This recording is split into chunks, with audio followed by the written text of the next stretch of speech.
¿Qué tal? ¿Cómo están? Buenas tardes. Ahora día de los fieles difuntos. Espero que a ninguno le haya dado el COVID por ahí. Eso que fueron a la reliquia de San Judas Tadeo, pues ahí se metieron y sin cubrebocas para a ver qué les daban. Ahora ahí en el Escuartel Juárez celebraron un altar que de la Santa Muerte. Había un chorro de gente sin cubrebocas, pues va a aumentar más la incidencia. Ahorita ahí se reportaron 700, mañana se va a cerrar muchos comercios. Van a estar abiertos los más indispensables, los más importantes para las compras, porque ha estado aumentando muchísimo esto. Esto no va a desaparecer hasta que salga la vacuna.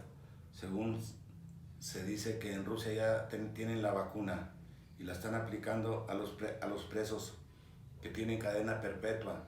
Esos, pues si se mueren, les dijeron, si tú no hay ninguna reacción y te salvas, te dejamos libre. Entonces dijeron, pues póngamela. En ellos están haciendo ya la prueba de la vacuna.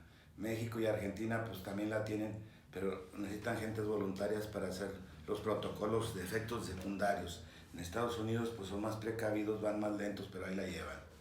Por lo tanto hay que cuidarnos y no andar en los centros nocturnos, esos que están por la deconstrucción, que hasta agarran cola para meterse a tomar una garra de chelilla, a contaminarse, que llegan a su casa y contaminan a sus hermanos, sus papás, y sin cubrebocas ahí cheleando. Yo sí los he visto, no crean, los traigo en jabón.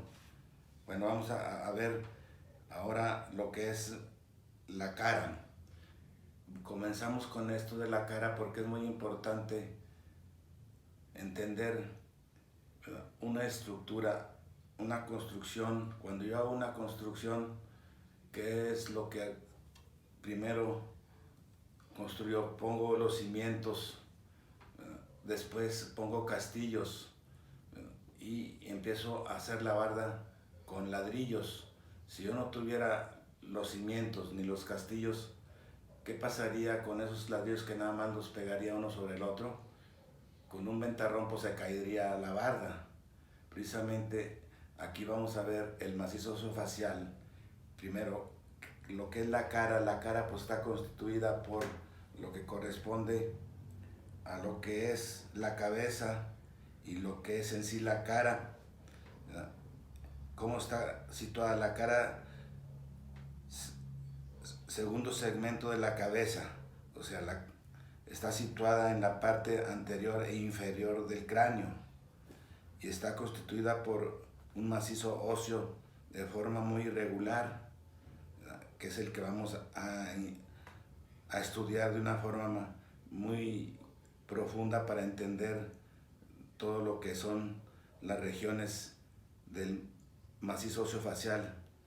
Este está sembrado de muchas cavidades, pero hay dos cavidades profundas que son dos: la de la cavidad orbitaria, las de la cavidad nasal y las de la cavidad oral.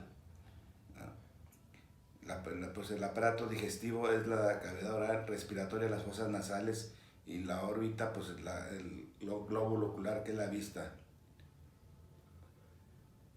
Esta parte anatómica es libre en su parte anterior e íntimamente unida al cráneo por su parte superior. Confina por detrás y abajo con las regiones de la región suprayoidea, que están arriba del hueso yoides, dejando de lado los aparatos sensoriales que los vamos a ver posteriormente. Para el estudio del macizo orofacial o de la región, de las regiones del cabeza y cuello, primero vamos a dividirla en tres partes. Primeramente la parte esquelética. La parte esquelética, pues, que es lo que vamos a explicar, que es en sí la cara. Y luego se va a ver las partes blandas. Las partes blandas corresponden a las regiones superficiales de la cara. Vamos a poner los ejemplos de estas regiones que son las partes blandas, que son los músculos, vasos, arterias y nervios. Comenzando de arriba hacia abajo tenemos la región palpebral, la región ciliar, que son las cejas, y luego enseguida en la parte media la región nasal, la región labial, región mentoniana. A los lados laterales tenemos dos regiones que son pares, que son la región geniana. Más atrás tenemos la región maseterina. En la parte posterior tenemos la región parotidia. En la parte del maxilar inferior tenemos la región suprayoidea porque está arriba del hueso ioides, y abajo tenemos la región infrayoidea. Estas son las regiones de las partes blandas que van a forrar a la cara, que vamos a ver las partes óseas, que cómo está formada la cara. Y posteriormente, comprendiendo la cara con los huesos que está conformados, vamos a entrar a las regiones propias de la cavidad oral, que comenzando con la región palatina y luego la región gingivodentaria, que corresponde a la encía y los dientes, la región sublingual, y luego hacia atrás tenemos la región la región de las amígdalas o tonsilar, que le decimos las anginas, y en la parte más posterior tenemos la faringe, y luego hacia abajo la laringe. Esas son las regiones de la cavidad oral, y tenemos tres regiones profundas que se encuentran dentro de la rama interna del maxilar inferior, que es la región de la fosa cigomática, que es la primera región profunda lateral del macizo facial. Enseguida sigue la región pterigomaxilar y luego la región pterigoidea. Estas regiones, la región de la fosa cigomática y la región de la fosa pterigomaxilar, dentro del estudio de la odontología, es una de las regiones más importantes porque comprenden el nervio maxilar superior, que corresponde a la región pterigomaxilar, y el maxilar inferior, que corresponde a la región de la fosa cigomática. La región de la fosa pterigomaxilar va a salir el nervio maxilar superior, que da varias ramas y que es lo que van a anestesiar, ¿verdad? Y el nervio maxilar inferior pues da también 7 ramas, que son 3 externas y 4 internas, que lo vamos a ver cuando lleguemos a la región.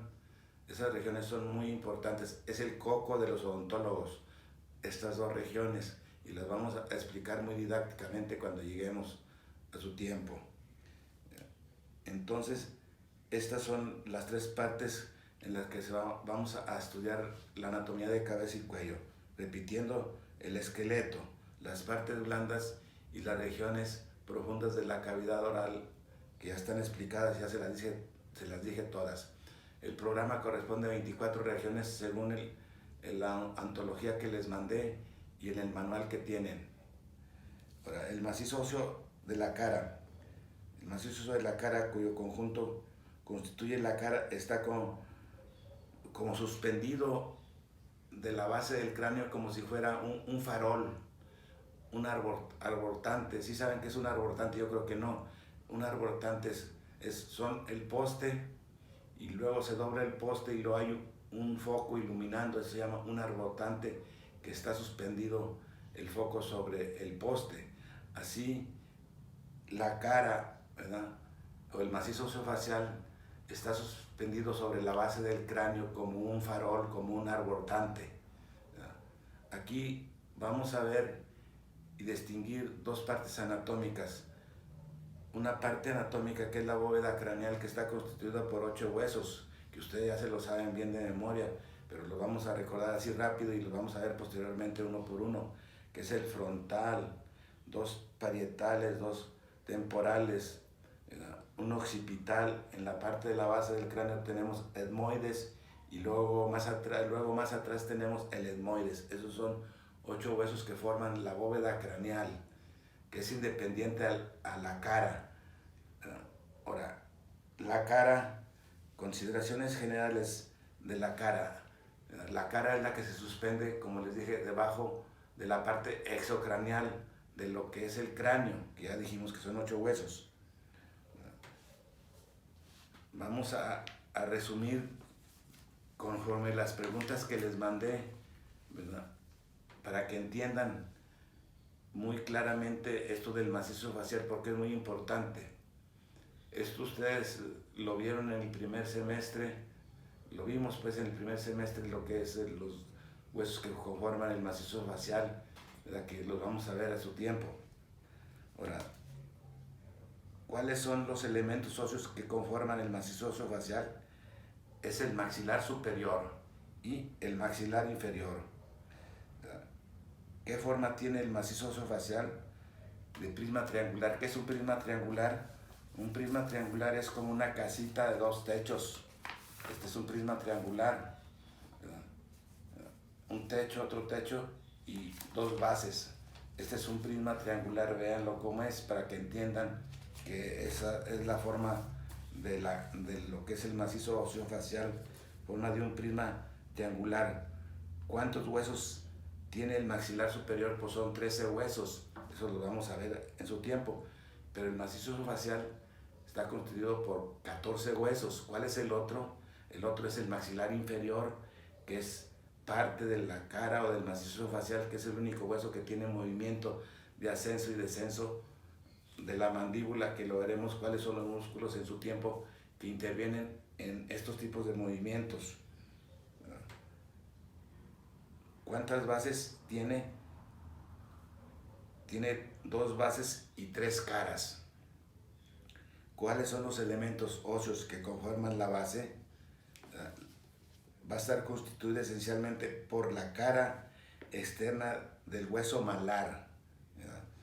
El hueso malar va a ser este, pero lo voy a explicar más adelante con un modelo anatómico, con un hueso, demostrando cada parte anatómica que les estoy diciendo.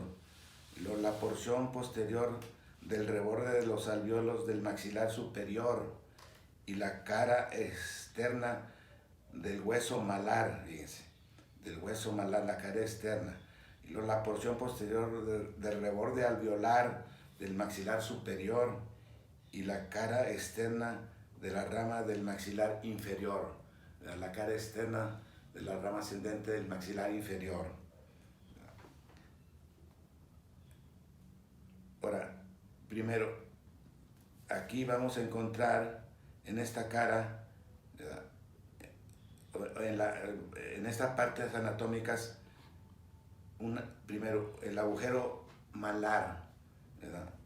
En la cara externa del hueso del mismo nombre, ¿verdad? El hueso malar, aquí lo tenemos, que es el agujero mentoniano, ¿verdad? Que corresponde a la región mentoniana.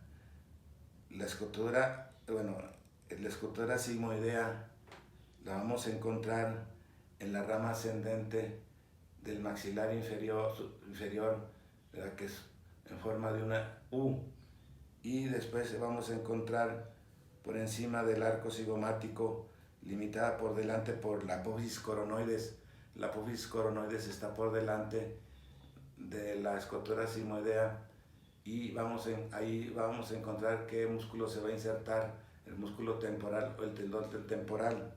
Entonces, aclarando más, en la base vamos a encontrar la parte superior, primero por atrás, el cuello del cóndilo, donde se va a insertar el músculo pterigoideo externo, que corresponde a la región de la fosa cigomática, y luego más arribita vamos a encontrar la cavidad del cóndilo del maxilar inferior, que se articula con la cavidad glenoidea del temporal para formar la articulación temporomandibular. Hacia adelante vamos a encontrar una U, que es la escultura sigmoidea, ¿verdad? Que da paso a vasos, arterias y nervios profundos para llegar a la cara profunda del músculo macetero. Y adelante tenemos la apófisis coronoides, ¿verdad? Que va a insertarse el músculo o tendón del temporal. Bueno, esa es parte de lo que estamos diciendo, que es la base. ¿Cuáles son las caras del macizo óseo facial? Primero, se divide en anterior, esta anterior, y luego la superior, que corresponde a la parte exocraneal por delante del cráneo, y la posterior, que es virtual, que es un espacio vacío. La cara anterior, ¿cuáles son sus elementos anatómicos? Primero, limitada por arriba por una línea transversal que une las dos suturas frontomalares, por debajo el reborde inferior del cuerpo del maxilar inferior. O sea, por arriba tenemos aquí el límite, que es la unión del frontal con los huesos propios de la nariz, con el unguis y la apófisis ascendente del maxilar superior. Esa es parte de la cara anterior.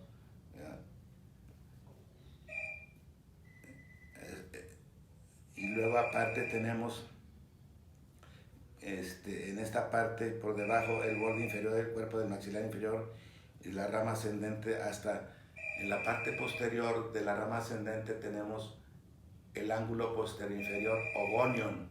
Este gonion no viene, el término gonion no viene en el libro de anatomía ni de Quirós ni en el de Testin, Latarrier. Este es otro término que viene en otros libros de anatomía, pero es importante que conozcan que el ángulo posterior inferior del maxilar inferior también recibe el nombre de gonion, para cuando estén haciendo una especialidad sepan esa parte anatómica. Es una parte rugosa del maxilar inferior, que esa parte rugosa, su función es para ayudar a la inserción del músculo macetero en esta porción donde estoy señalando con mi dedo. Esto lo voy a explicar con un modelo anatómico muy didácticamente. Ahora, en la línea media vamos a encontrar el orificio anterior de las fosas nasales, en la línea media. La cara, estamos explicando la cara anterior. La línea media, la cavidad de las fosas nasales, o orificio que tiene forma piriforme. ¿Por qué se llama piriforme? Porque tiene forma de pera. Y pira pire en italiano quiere decir pera, a través del cual se ve el borde anterior del vómer. El vómer es el que se encuentra en la parte media de las fosas nasales o cuanas, que divide a las fosas nasales en dos cavidades, derecha e izquierda, y el vómer se encuentra situado en la parte media, que se articula por arriba en la parte más posterior del etmoides y en la parte más anterior del esfenoides. Este se dirige como en forma de un cuchillito para articularse en la parte posterior de la bóveda palatina o en la mucosa del pituitaria de las fosas nasales. Ahí se encuentra el vómer. Y luego tenemos más abajo la eminencia mentoniana, el mentón.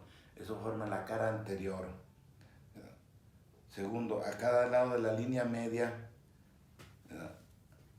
la base de las órbitas, vamos a encontrar aquí las bases de las órbitas. El agujero infraorbitario, que son dos, uno de cada lado, por donde va a salir el paquete vasculonervioso, vaso, arteria y nervio infraorbitario, que es el nervio infraorbitario, viene siendo rama del maxilar superior, y la arteria infraorbitaria es rama de la maxilar interna, que es una arteria propia de la región de la fosa cigomática.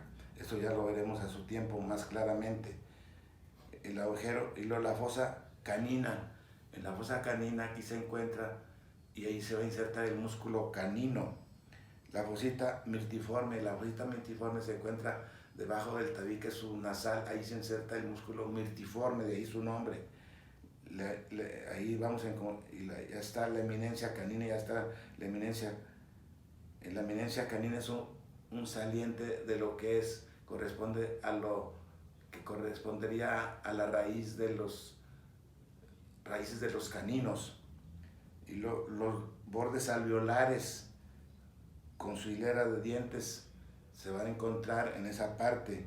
Y luego la cara anterior del cuerpo del maxilar inferior, su línea oblicua externa.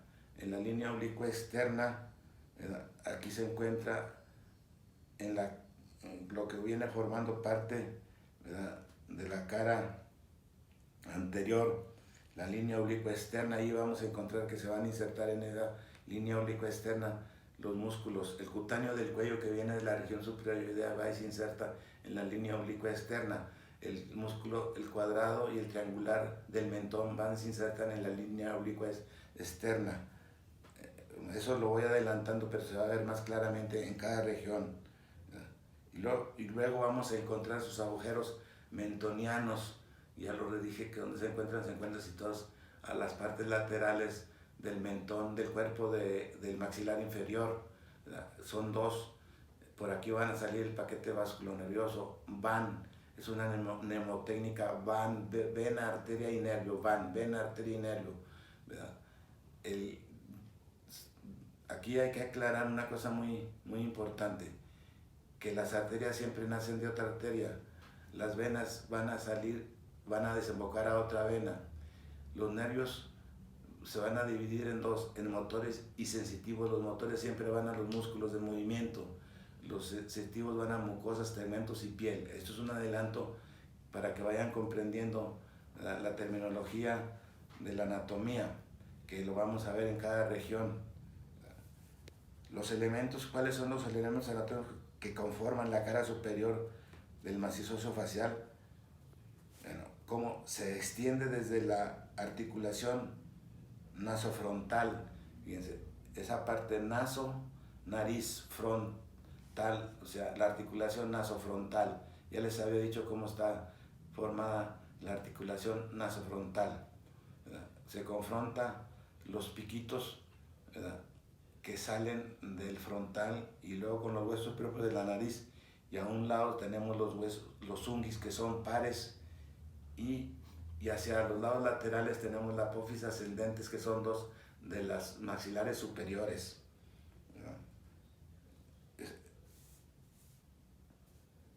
Bueno, esto aquí se extiende desde la articulación nasofrontal, como lo dije, punto externo anterior, hasta la parte más posterior de la articulación esfenomomeriana. Ya les dije, primero está el frontal, y luego atrásito tenemos el esfenoides, y luego el esfenoides, el vómer, y luego el esfenoides. Ahí, punto de externo posterior de esta cara, unida a la parte correspondiente del cráneo por tres pilares que limitan entre sí las dos cavidades orbitarias. El primer pilar, ¿cuál es? El pilar representado por los huesos nasales, que ya los dijimos, están en la parte media, y las ramas ascendentes apófisis ascendentes del maxilar, ¿verdad?, del maxilar superior, ¿verdad?, y que se articulan con la apófisis orbitaria interna. La apófisis orbitaria, aquí tenemos la apófisis orbitaria externa y la apófisis orbitaria interna. Entonces la apófisis ascendente del maxilar inferior se articula con los huesos propios de la nariz y el unguis, y son los medios que forman la cara superior, los huesos. Ahora, dos pilares laterales, el derecho e izquierdo, representados por la porción ascendente de los huesos malares. Estos son los huesos malares o pómulos, es otro nombre que se le da, que se articula con la apófisis orbitaria externa. La apófisis orbitaria externa. Los vómeres, estos son vómeres, se articulan con la apófisis orbitaria externa, porque tenemos la órbita interna y luego la parte externa de la órbita, y el vómer se articula, y esos son pilares que sostienen el macizo óseo facial. A cada pilar lateral va anexo el arco cigomático. Acá, o sea, del pómulo malar se desprenden los arcos cigomáticos y se dirigen a la parte posterior, que se articulan con el temporal para darle más maciez y consistencia al macizo óseo facial, que es un medio de sostén. Ahora, elementos óseos que conforman la cara posterior del macizo óseo facial, ¿cuáles son? Es primero, como les había dicho, es una vasta cavidad vacía, claro, aparentemente, pero ahí vamos a encontrar al fondo la faringe, ¿verdad?, hacia abajo la laringe, hacia los lados tenemos la región de la fosa cigomática, la región pterigomaxilar, la región pterigoidea. Ahora, hacia arriba una línea convencional que pasa por la cavidad glenoidea. O sea, la cavidad glenoidea, ¿verdad?, es donde se articula el cóndilo con la cavidad glenoidea del temporal. Es otra parte que forma parte de la cara posterior, ¿verdad? El resto de su contorno por los bordes inferiores del cuerpo del maxilar inferior, o sea, está formada la cara posterior por la cara interna de la rama ascendente del maxilar inferior, que este es la rama ascendente del maxilar inferior, cara externa. La cara interna viene haciendo esto y esto viene a formar parte de la cara posterior del macizo orofacial también. Y el borde libre posterior de su rama, posterior viene a formar la cara posterior del macizo orofacial. Se encuentra una serie de eminencias en esas partes, eminencias que son salientes, depresiones, canales y agujeros. Eso lo vamos a ver muy claramente cuando veamos el macizo orofacial más claro. Les voy a demostrar esos canales, esos orificios, que aquí lo que me interesa que lo vayan aprendiendo, que hay 2, 3 agujeros, pero dos muy importantes, que es el agujero redondo mayor, por donde se va a hacer extracraneal el nervio maxilar superior. Otro agujero es el agujero oval, que por ahí va a hacerse extracraneal el nervio maxilar inferior para ir a la mandíbula inferior. Ahí vamos a encontrar orificios, también posterior de las fosas nasales. Vamos a encontrar aparte orificios en la parte posterior. Se van a encontrar los orificios de las fosas nasales que están divididas por el vómer. Y luego más atrásito y en la parte inferior vamos a encontrar la espina nasal posterior, que corresponde a lo que está formada por los huesos de la bóveda palatina. La bóveda palatina en sí, ahí la vamos a encontrar, que es la parte más baja de la cara posterior, con sus conductos palatinos, que es anterior y posterior, por donde van a salir en la parte anterior de la bóveda palatina el nervio, arteria y vasos, y en la parte posterior tenemos los agujeros palatinos de la bóveda palatina, por donde sale el paquete vasculo nervioso, que se van a anestesiar para trabajar, por ejemplo, los incisivos. Se anestesia el nervio el palatino anterior, y para los molares es otra técnica. Hay varias técnicas, pero ahí se anestesia para los molares posteriores, pero hay otras técnicas. En la cara posterior del maxilar inferior vamos a encontrar, aparte, la sínfisis mentoniana. En la cara posterior vamos a encontrar la sínfisis mentoniana, la cara posterior. Y en la cara posterior, en la parte media, vamos a encontrar 4 apófisis que se llaman apófisis genis. Y en estas apófisis genis, en las apófisis genis superiores, se insertan el músculo geniogloso, porque apófisis genis, y luego glosa en latín es lengua, de ahí músculo apófisis genis, y se insertan los músculos genioglosos.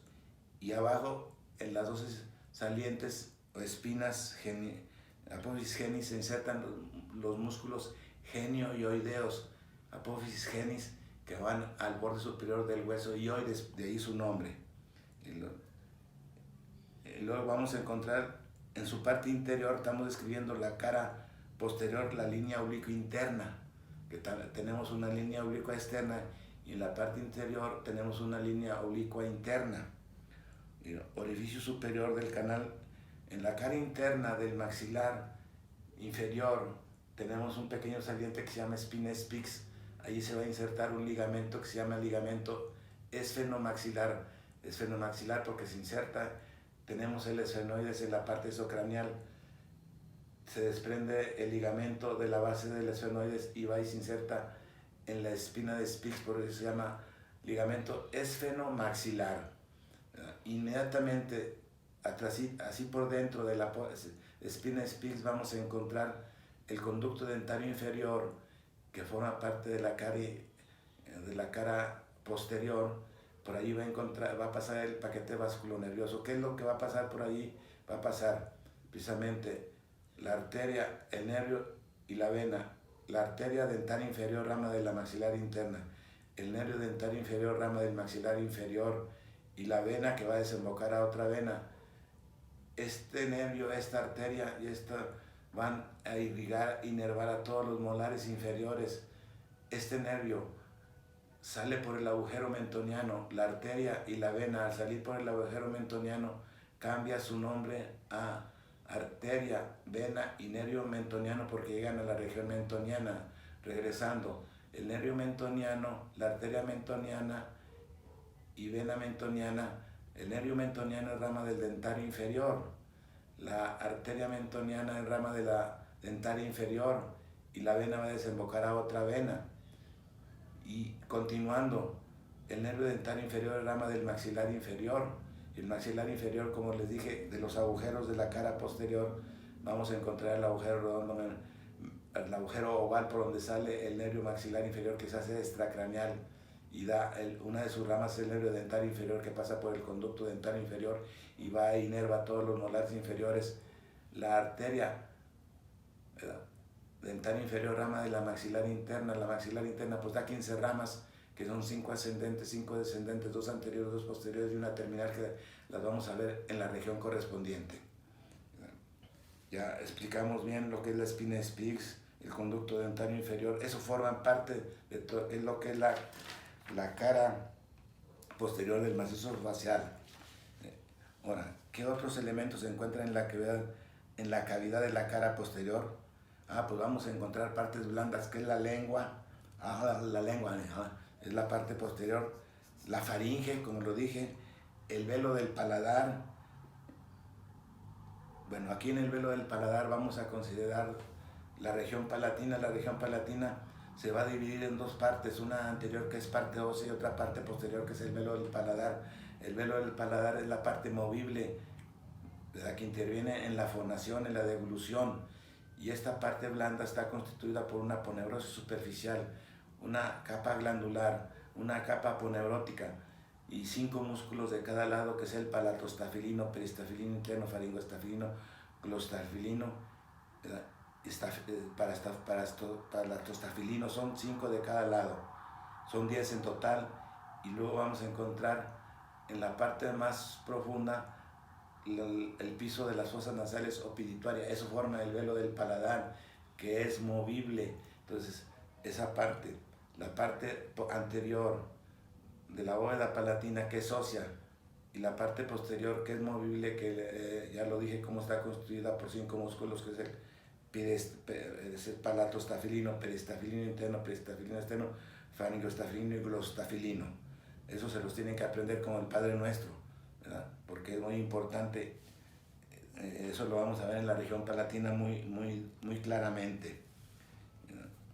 Ahora, aquí, continuando de lo del macizo facial, ¿cuáles son los factores que alteran el macizo facial? Aquí, con este modelo anatómico, vamos a explicar conforme primero la edad, ¿verdad? Es diferente en el niño que en el adulto. Como se puede ver aquí, este es un macizo facial de un recién nacido. Vemos que los dientes que les dicen de leche no han brotado sobre la encía. Ese es un detalle muy importante. Y luego el otro detalle es que no se ha desarrollado el seno del maxilar superior como está desarrollado en el adulto el seno del maxilar superior. El otro detalle es que en esta persona que está pues dentro de la niñez, ya aparecieron los dientes de leche, por decir. ¿Qué es lo que va a hacer? ¿Cuál es la diferencia?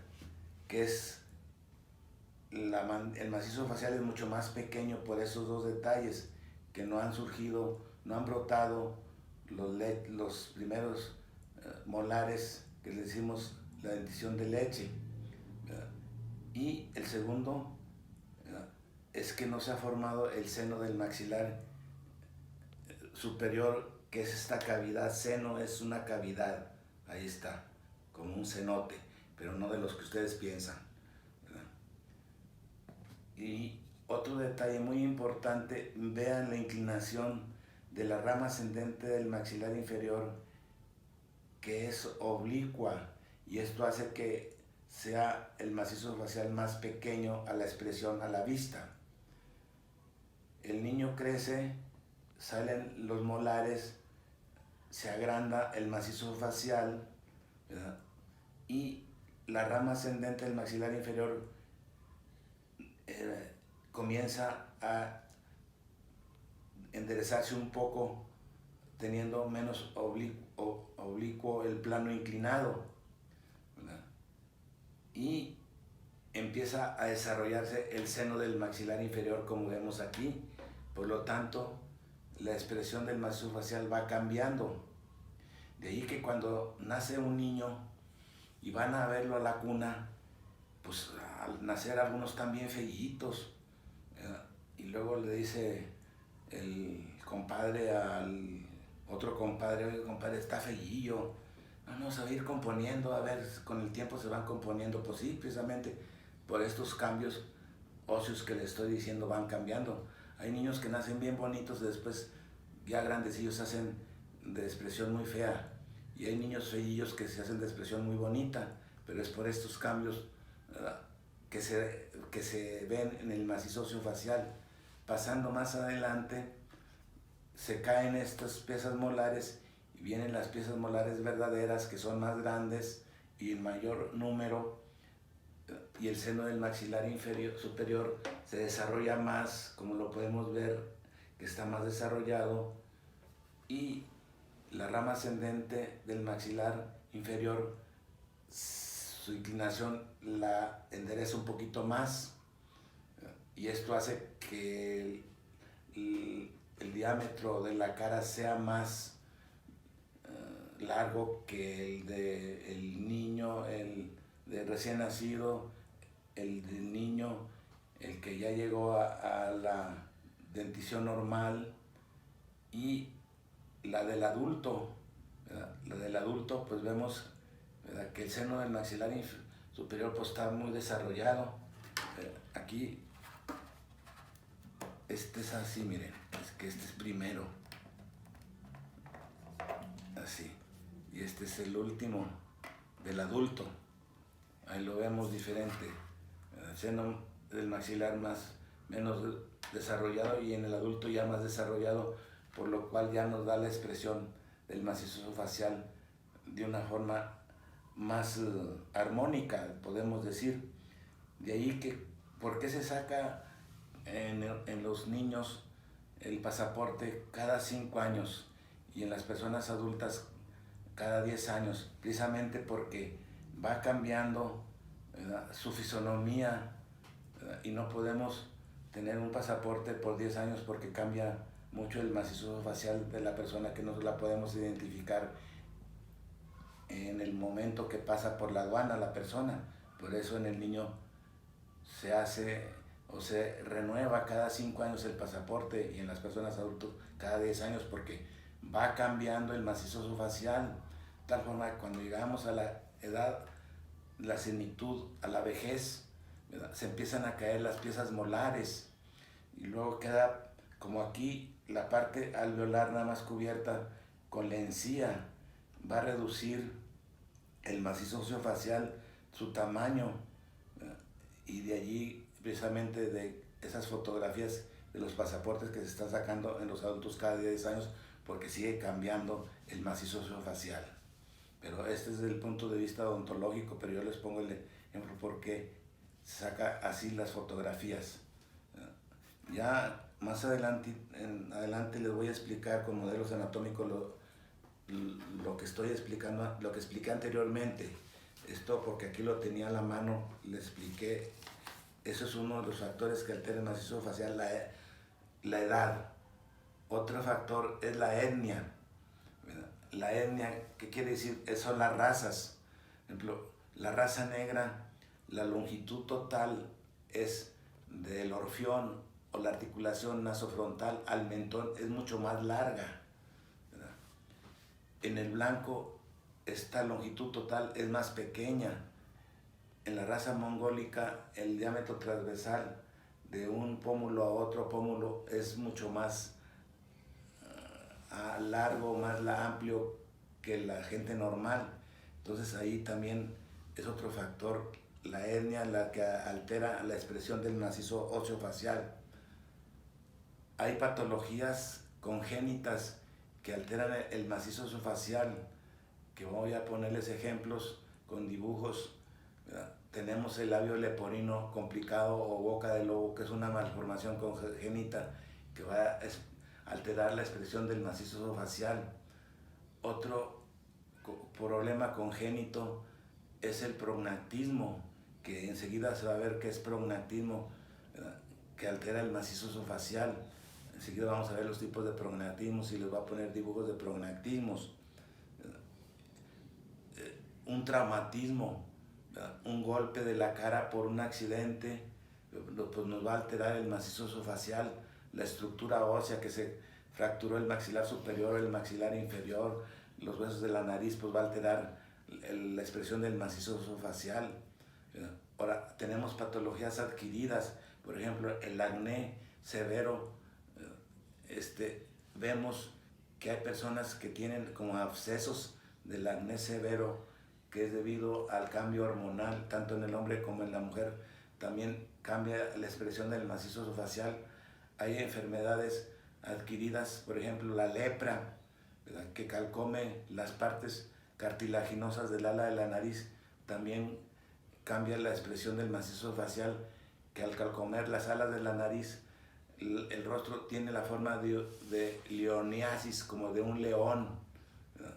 Otra patología adquirida que podemos tener es el cáncer espinocelular o vasocelular, que carcome la piel como con una hormiguita que come una hojita, que se la va comiendo, hace orificios o masas tumorales. Pues también cambia la expresión del macizo óseo facial. Esos son los factores más importantes que nos van a cambiar la expresión del macizo facial normal. De lo del macizo facial, de lo que es normal y lo que es anormal, tenemos que ver cuáles son las medidas de la cara, y esto es muy importante para las patologías que se van a explicar o ya se explicaron en parte. Por ejemplo, ¿qué es la anchura? Indica dos diámetros, el bimalar y el bicigomático o biyugular. Cigomático es el diámetro transversal máximo de la cara. O sea, la anchura es repitiendo, anchura, índice de dos diámetros. El bimalar, aquí tenemos, o bicigomático, o los cigomas, que se llaman también, malares o bicigomáticos, y el diámetro transversal del maxilar, transverso del maxilar de la cara. Eso es la anchura, lo ancho. ¿Verdad? Y luego longitud, ¿qué es longitud? Línea recta que medida con el compás de vara, ¿verdad?, une la parte superior con la parte inferior, que es el mentón. El compás de vara es parecido a lo que usábamos nosotros cuando estábamos en primaria para hacer los círculos, ¿verdad? Y ese es el compás de vara, pero más especializado en odontología. Ahora, longitud, ¿verdad?, esa es, vamos a ver, la longitud total, ya lo dije, va del orfión, que es el orfión, de vuelta, la articulación de los huesos propios de la nariz, con el frontal a la punta del mentón. Es la longitud total. La longitud simple es la que va del orfión a la parte de los alvéolos. Es la longitud simple, ¿verdad? Eso es altura de la cara. Eso es aquí está algo especial, entender la altura de la cara. Podemos decir, pues es la altura que una persona alta. No, fíjense, altura de la cara, vertical, que parte del orfión. El orfión, aquí está, el frontal con los huesos propios de la nariz, y termina en un plano alveolocondilio, pero eso se refiere no al cóndilo del maxilar inferior, sino se refiere a un plano que va hasta la parte más posterior del cóndilo del occipital, porque el occipital en su parte posterior tiene dos cóndilos que se articulan en la cavidad glenoidea del atlas, que es donde se sostiene. Ese viene siendo altura de la cara. O sea, se necesita medidas así como sagitales, como una tomografía axial, ¿verdad? Pero es así sagital, que viene del orfión a la parte de los cóndilos del occipital. Eso es lo que es la altura de la cara, que es difícil de entender al principio, pero ya como se lo expliqué, es más fácil. Si nosotros agarramos, ¿verdad?, una hoja del orfión y la paso hasta el cóndilo del occipital, eso nos va a dar la altura, ¿verdad?, la altura de la cara. Y al principio yo no podía entender qué era la altura, pues pensaba, pues era la altura, la estatura, pero no, es así como les explico. Ahora, aquí vamos a ver, para continuar lo que son las medidas de la cara, qué es el índice facial, para qué sirve el índice facial. Es muy importante que ustedes como odontólogos entiendan qué es el índice facial.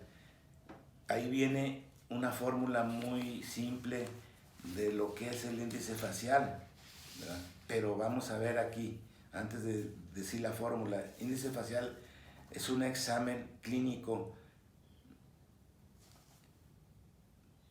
extraoral que se establece en una relación porcentual entre la longitud vertical y transversal de la cara. Ahí les voy a poner un dibujo muy claro para que entiendan esto del índice facial. Se conoce como índice facial total, esto que les acabo de decir. Este fue diseñado por un personaje llamado Kollmann. Este es un alemán. Lo fue más o menos en el año 1882. Esto lo hizo con fines antropológicos, para medir lo que es el índice facial de los diferentes tipos de fieras. Esto es muy importante en el diagnóstico de ortodoncia. Es un recurso de uso frecuente que permite clasificar a un individuo de acuerdo a su morfología facial.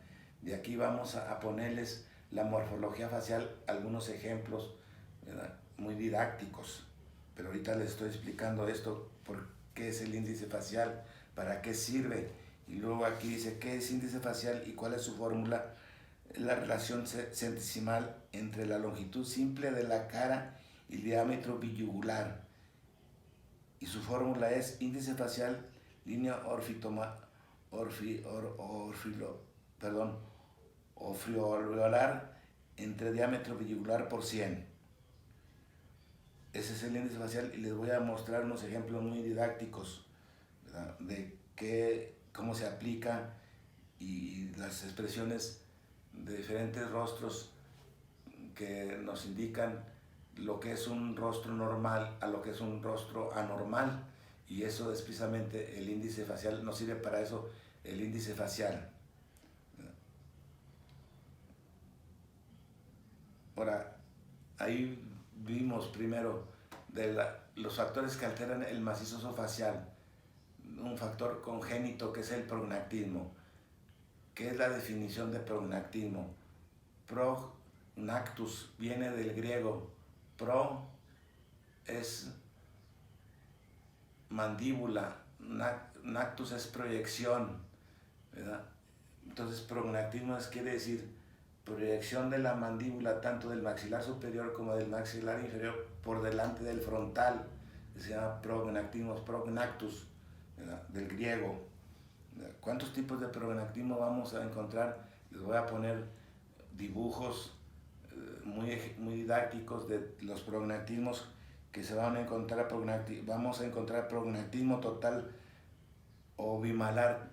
Eso quiere decir que tanto el maxilar superior como el maxilar inferior están proyectados por delante del frontal. Lo tenemos prognactismo nada más del maxilar inferior, que el maxilar inferior está proyectado por delante del maxilar superior. Y lo obtenemos prognactismo alveolodental, alveolodental, que son los alveolos con los puros dientes, que no está el maxilar proyectado hacia adelante, sino nada más los puros alvéolos y los dientes, tanto del maxilar superior como del maxilar inferior, eso es alvéolo nasal y alvéolo dental también. El prognathismo alvéolo nasal, prominencia de la espina nasal al punto alveolar, y el prognathismo alveolodentario, pues ya lo expliqué, prominencia hacia adelante de los dientes y con sus alvéolos. Eso es lo que es los tipos de prognathismo, son preguntas de examen, definición, que es prognathismo, prognatум, nacimiento, proyección del maxilar superior o maxilar inferior por delante del cráneo o del frontal. ¿Cuántos tipos de prognathismos hay? Ya los expliqué.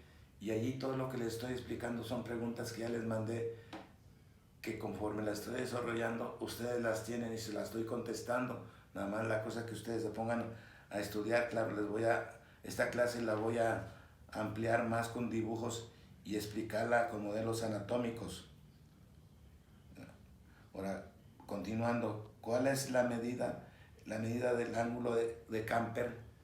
El ángulo de Camper es un personaje, ¿verdad?, que descubrió esta técnica para medir el tipo del diámetro de los animales, desde, por ejemplo, el lobo, el perro, el oso, el chimpancé, el gorila, ¿verdad?, tienen diferente tipo de ángulo. Es la abertura que hay entre el maxilar superior y el maxilar inferior, en relación que se traza una línea vertical al mentón.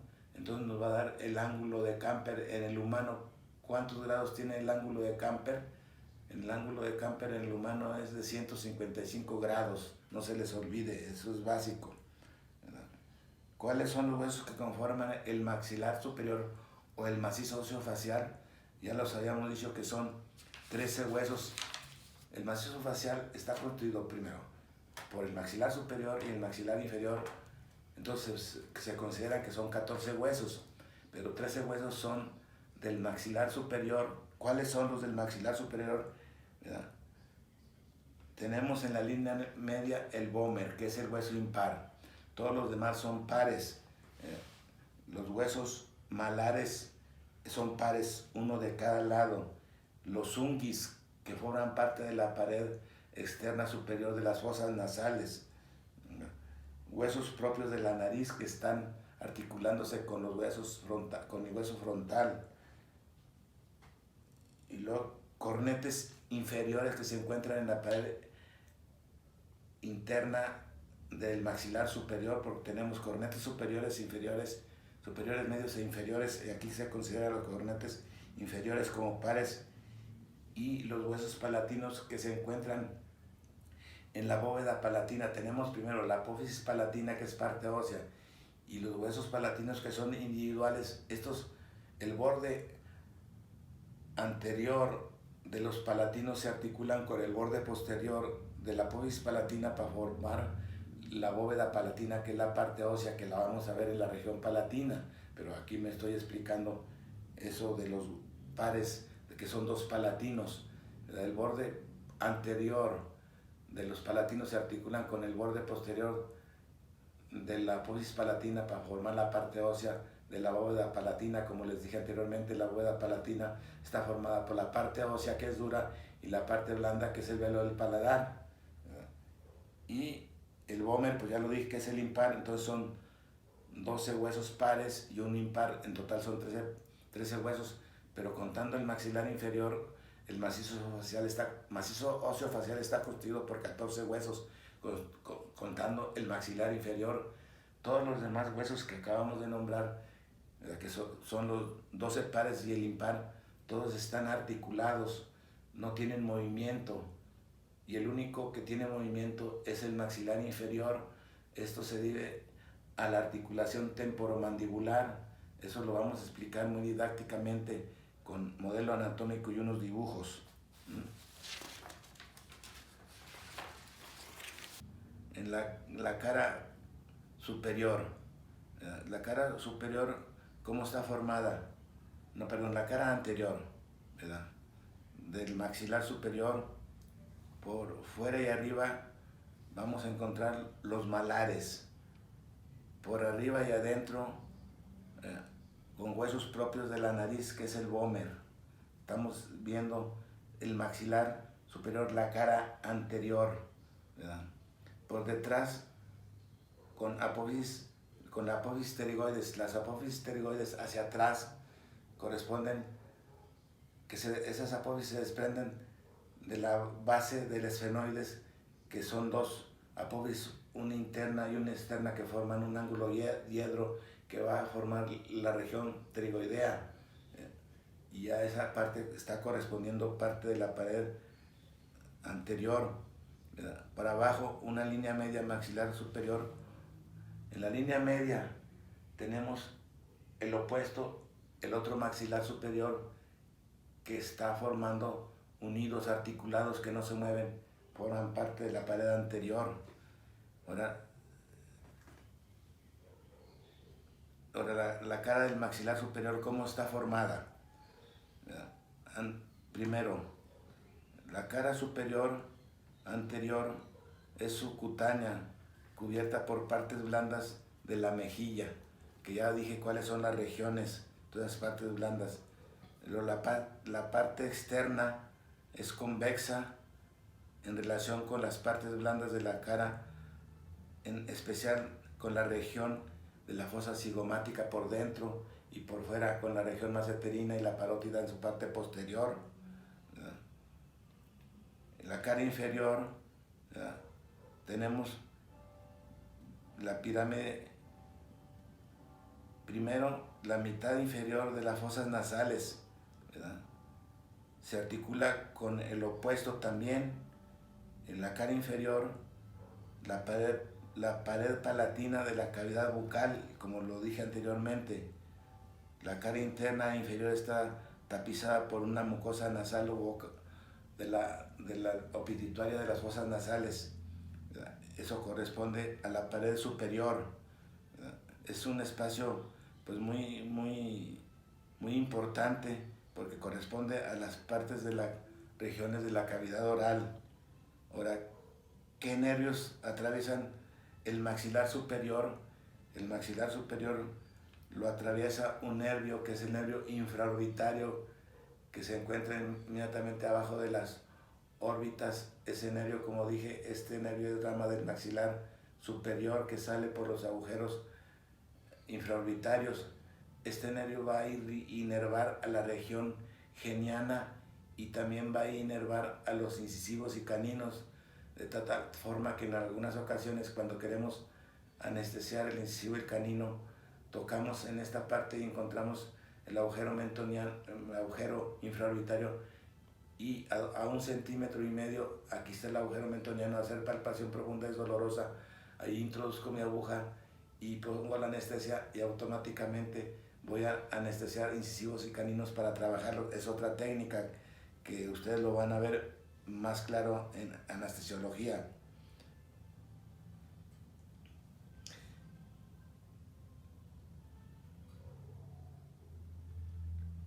Ahora vamos a ver qué aloja el borde libre del maxilar inferior.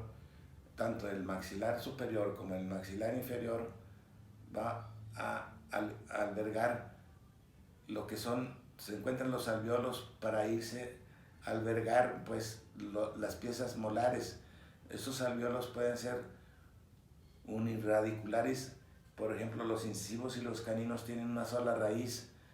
Los molares posteriores tienen 2 o 3 raíces.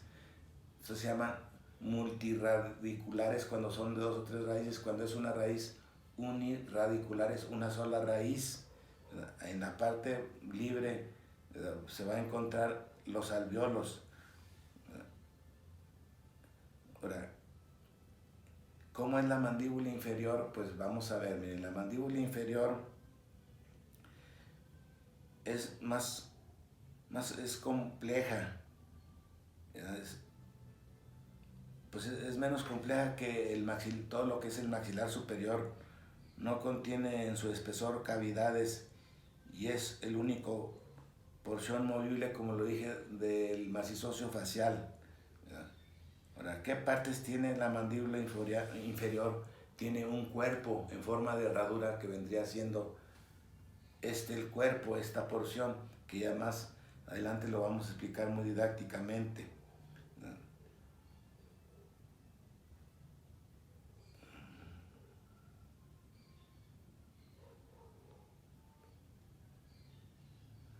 Vamos a encontrar un cuerpo en forma de herradura y con sus cavidades, tanto en su parte anterior como en su parte interna.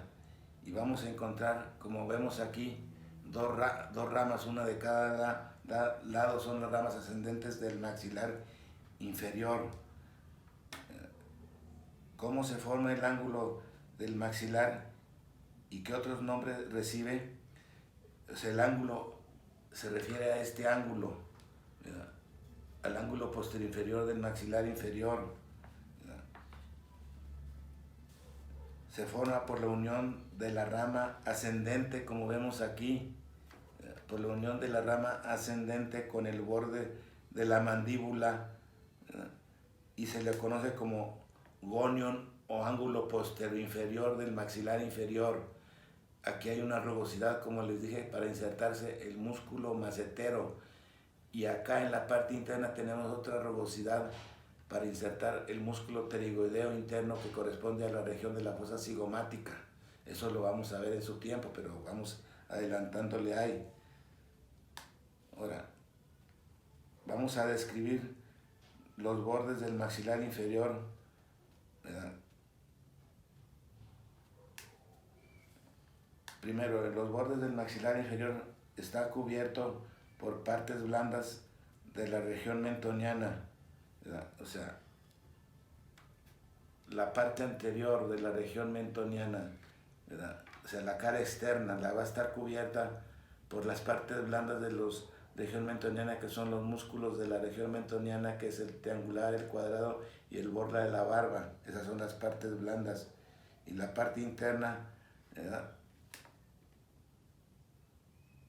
es la cavidad oral en sí, ¿verdad? Aquí esta es la parte interna de la cavidad oral. Aquí vamos a encontrar la región lingual con la región sublingual, la glándula sublingual y la glándula submaxilar en esta parte, en el cuerpo de la cara interna del maxilar inferior.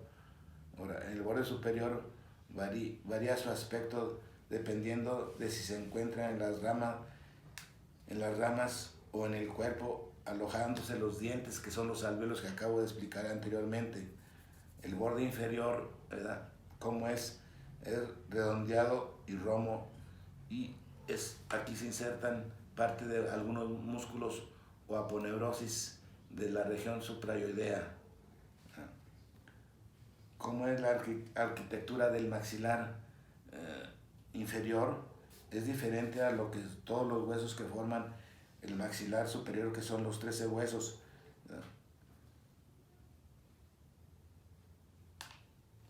Está formado por un solo hueso grueso y resistente, constituido por un tejido compacto. Su periósteo es muy fértil, se regenera muy fácilmente a las fracturas.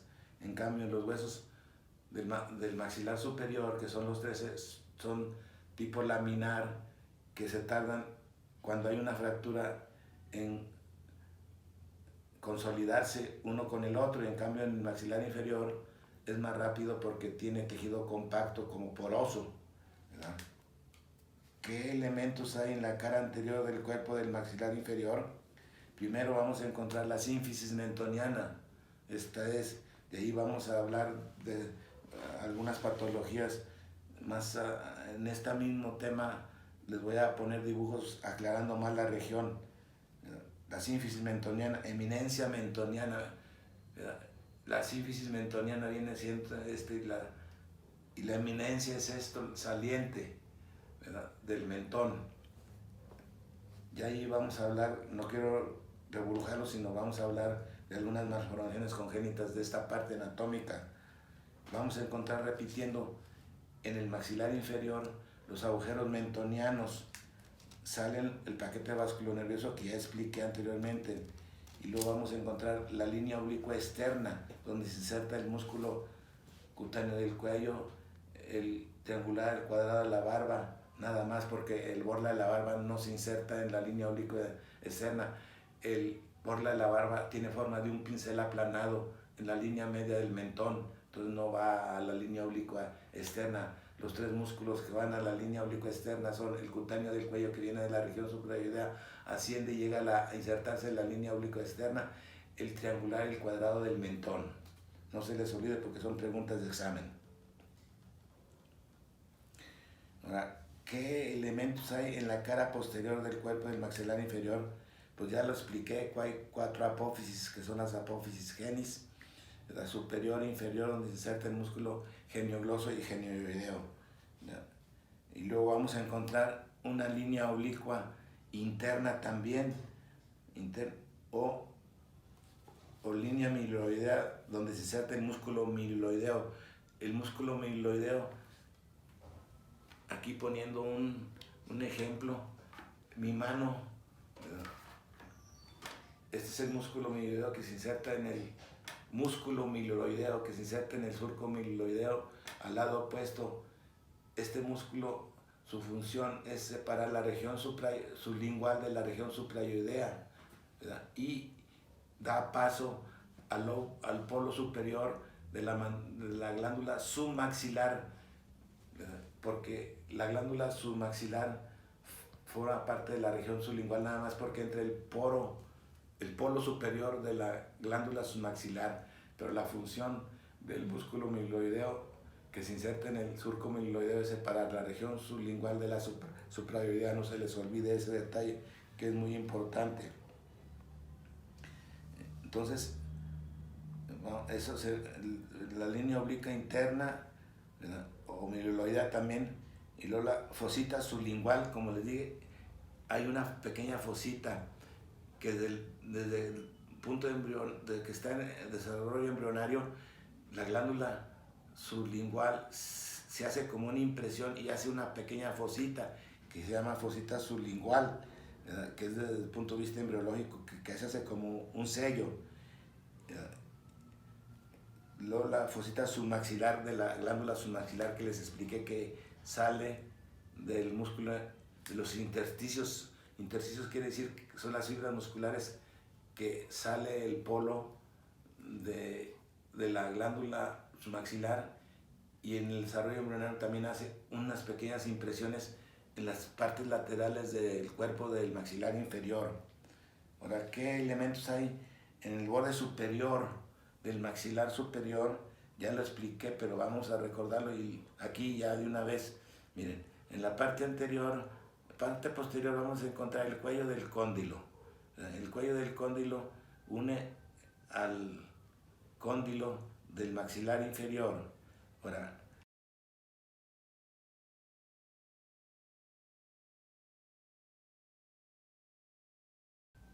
aquí tenemos el cuello del cóndilo primero, repitiendo, el cuello del cóndilo, el cóndilo. El cuello del cóndilo tiene una función que se viene y se inserta el músculo pterigoideo externo, que corresponde a la región de la fosa cigomática que vamos a ver a su tiempo. Aquí, conforme ven mi dedo, así va el músculo pterigoideo externo. Y luego arriba vamos a encontrar el cóndilo del maxilar inferior, y aquí arriba vamos a encontrar el temporal, donde se articula para formar la articulación temporomandibular. Hacia adelante vamos a encontrar la escultura sigmoidea. ¿Cuál es la función de la escultura sigmoidea? Es dar paso al paquete vasculonervioso, ya lo dije anteriormente, vaso, arteria y nervio maceterina, y aquí encontramos el músculo macetero para llegar a la cara profunda del músculo macetero para inervarla en su sensibilidad y motilidad y irrigarla para su nutrición. Y aquí tenemos las apófisis coronoides. ¿Cuál es la función de la apófisis coronoides? La función de la apófisis coronoides es la inserción del tendón del temporal o el músculo, las fibras del músculo temporal. Esta es la descripción de la porción superior de la rama ascendente del maxilar inferior.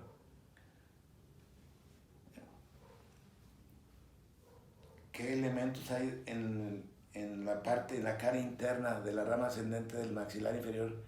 Ya lo dije anteriormente, que de la bolsa de la chamarra, estos partes anatómicas sin querer salieron para explicarles lo que sigue. Este es otro hueso que ya es el... ¿Qué hueso creen que sea este? A ver, ustedes son muy inteligentes. A ver, ya lo vieron en el primer semestre. A ver, mire, este es el conducto auditivo externo, aquí está el conducto auditivo interno, este es el arco cigomático, esta es la roca del temporal, aquí está el agujero estilomastoideo por donde sale el nervio facial que se hace estrocraneal, la escama del temporal, por aquí entra el nervio facial por el conducto auditivo externo, interno y se hace externo por el agujero estilomastoideo. Este hueso pues es el temporal, como ya hemos dicho. Aquí, si yo pongo el temporal, yo tengo este es el maxilar inferior, ¿verdad? Ya expliqué que es el cóndilo, ¿verdad? Y este se va a articular en la apófisis, en la cavidad glenoidea del temporal. Por eso el maxilar inferior es el único hueso móvil por la articulación temporomandibular y unos músculos que son 4 músculos que vamos a ver en su debido tiempo, pero se los va a nombrar, que es el músculo macetero, ¿verdad? Que está en la parte externa de la región, y luego el músculo temporal que se inserta en la apófisis coronoides aquí, y luego tenemos 2 músculos que es el pterigoideo externo y el pterigoideo interno. El pterigoideo externo se inserta en la apófisis pterigoides del esfenoides, que se desprende de la base del esfenoides, ¿verdad? Y el músculo pterigoideo interno. Esos 4 músculos en conjunto elevan nada más la mandíbula, elevan la mandíbula. Los músculos que descienden la mandíbula son los suprayoideos, para que vayan entendiendo que no es un conjunto en sí los que cierran y abren la cavidad oral, sino tiene aquí su función cada parte anatómica, y por eso se llama la clase de anatomía, para que entiendan después como odontólogos las patologías, ¿verdad? De lo que es la mala mordida, de lo que es la oclusión, que es muy importante lo de la oclusión en estos tipos en la articulación temporomandibular, que es un tema muy importante, la articulación temporomandibular para el tipo de oclusión que da muchas malformaciones tanto del maxilar superior como del maxilar inferior. Continuando aquí con la cara interna del maxilar inferior, miren, la cara interna la sacamos de acá, y aquí está la spina spix. Estos 3 alambritos, este es un alambre color naranja, esta es la arteria, este color azul es la vena y este amarillo es el nervio. Aquí en la cara interna vamos a encontrar el conducto dentario inferior, aquí está la espina spix, y por este conducto van a entrar vaso, arteria y nervio. El nervio, este es rama del maxilar inferior, ¿verdad? Y el maxilar inferior, ¿verdad?, se desprende del trigémino, que ya lo veremos en su tiempo, porque el trigémino da 3 ramas, el nervio oftálmico, el maxilar superior y el maxilar inferior. Y esta es la arteria dentaria inferior, que es rama de la maxilar interna, que da 15 ramas, que es una de las 5 descendentes, la dentaria inferior, y la vena, que va a desembocar a otra vena. Aquí vemos 3. Viene siendo, este alambrito viene siendo el nervio, la vena, y esta es la arteria. Aquí les voy a poner una pregunta. Si yo tengo una pieza molar con 3 raíces, ¿ustedes qué piensan? ¿Que los nervios, el nervio, la arteria y la vena van y se distribuyen a las 3 raíces? ¿Sí o no? A ver, piénsenle. Pues probablemente yo creo que sí, como la raíz en un árbol, ¿verdad? Van y se juntan al tronco principal para nutrir al árbol. ¿Verdad que sí o no? Pues no, no es cierto, porque cada paquete vasculonervioso, si son 2 raíces, va una vena, una arteria y un nervio a cada raíz. ¿Cómo lo puedo demostrar? Cuando yo tengo una caries y la caries llega a la parte pulpar y ataca uno de los conductos, el endodoncista no va a irse, saca primero una radiografía para ver cuál de los conductos está la infección y sobre ese conducto va, perfora con fresas, limpia, saca, hace curación, pero a una sola raíz, porque ahí nos estamos demostrando que a cada raíz va un paquete vasculonervioso, vena, vaso, arteria. No se les olvide ese detalle ya muy importante, porque muchos piensan que el paquete vasculonervioso va todas a las raíces, si son 3 raíces ahí se distribuye, no, entiéndalo bien. Cada raíz tiene su paquete vasculonervioso, como el diente incisivo canino es el ejemplo. Entonces por aquí entra el paquete vasculonervioso, se llama, al entrar el conducto dentario inferior, aquí lo estoy moviendo, miren, conducto dentario inferior, que va a cada pieza molar hasta los incisivos y caninos. Este nervio sale por el agujero mentoniano que describimos en la cara anterior del macizo orofacial. Este nervio, al salir por el agujero mentoniano, se llama nervio mentoniano, la arteria mentoniana y vena mentoniana que van a la región mentoniana.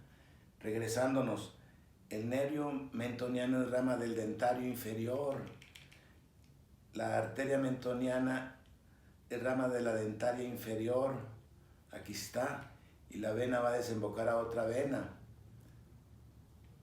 Este nervio es rama del maxilar inferior, la arteria es rama de la maxilar interna, que da 15 ramas, que es una de las 5 descendentes, y la vena va a desembocar a otra vena, un plexo. Entonces, esta es la cara interna, los partes elementos más importantes de la cara interna.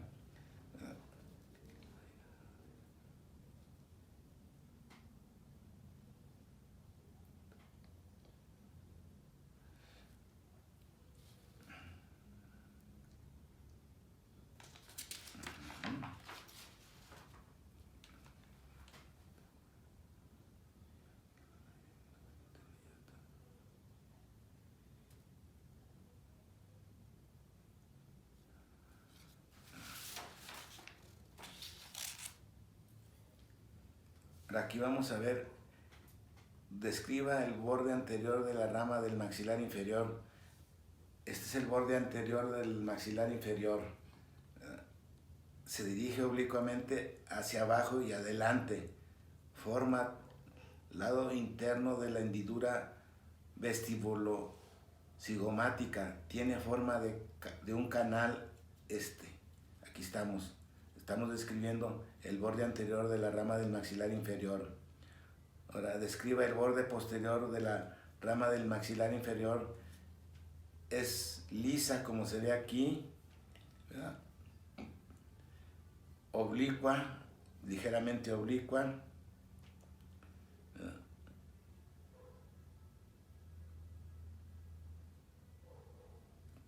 Con glándula, aquí es oblicuo y aquí en esta parte vamos a encontrar la glándula parótida, es una región que se va a ver, aquí está la glándula parótida donde tengo mi puño, ¿verdad? Es en el borde posterior, describa el borde, ya está eso, el borde posterior pues ya lo describimos, el borde superior ya lo describimos, que se encuentra la escotera sigmoidea, la apófisis, el cóndilo del maxilar, la escotera, la apófisis coronaria, ya está descrito todo. Eso es el maxilar inferior descrito. Ya lo había yo descrito, lo había explicado cuando hice una introducción de la cirugía, ya lo repetí 2 veces.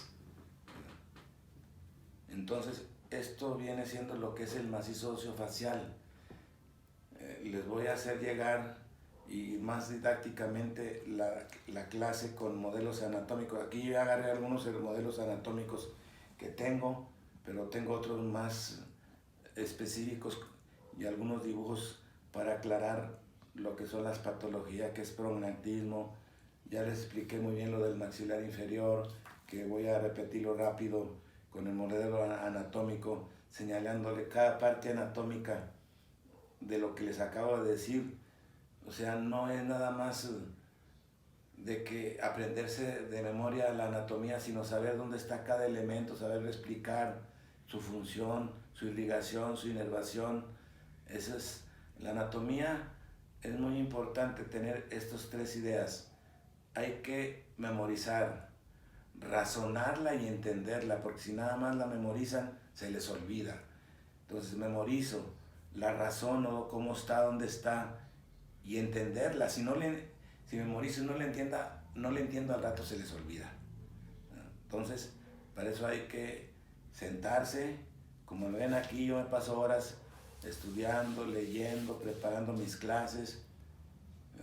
Van a ver cómo van a ir las otras clases, muy bonitas, muy bien desarrolladas, muy didácticas.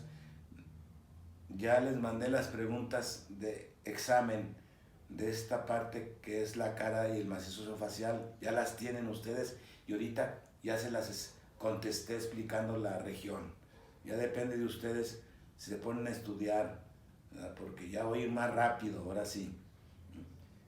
La próxima clase va a ser, voy a ver la región nasal, región labial, región mentoniana. Y las vamos a ir viendo bien rápido. También ya les mandé las preguntas de examen. Y conforme a las preguntas de examen voy a desarrollar la clase con modelo anatómico, ¿verdad? Y aparte la vamos a desarrollar con en sistema de computación, en dibujos de tercera dimensión, con sus vasos, arterias, nervios, y lo van a entender muy bien claro. El que no quiera estudiar, pues ya es responsabilidad de cada quien. Eso depende de ustedes, porque ustedes ya están en profesional. En la medida que ustedes tengan los conocimientos de aprendizaje, van a tener pacientes, y eso es con lo que van a comer y van a mantener a su familia. Si no son buenos estudiantes, no tienen los conocimientos básicos, pues no van a tener pacientes, porque se les van a ir, porque no van a saber poder controlarlos, poderlos ayudar en sus patologías. Por lo tanto, tengan conciencia de que ustedes deben ser responsables ya como personas que están en profesional. Entonces, nos estamos viendo para la próxima clase. Hay que repasarla de vuelta: la región nasal, región labial, región mentoniana, región geniana. Ya se las había dejado y les anticipo que hay que repasar la fosa de la fosa cigomática, ¿verdad? Y allí, al terminar la región de la fosa cigomática, voy a hacer el primer parcial y se les van a estar mandando preguntas de examen, y sobre eso se va a hacer el examen. Pero va a ir muy explicado. El que no quiera pasar, pues es porque no estudia. Entonces nos estamos viendo, pónganse listos y no anden en la calle, por favor, porque ahorita la cosa está muy fea y no quiero que salga ahí en el periódico que un alumno mío se murió por coronavirus por andar en los centros nocturnios ahí de la Constitución. Pónganse listos.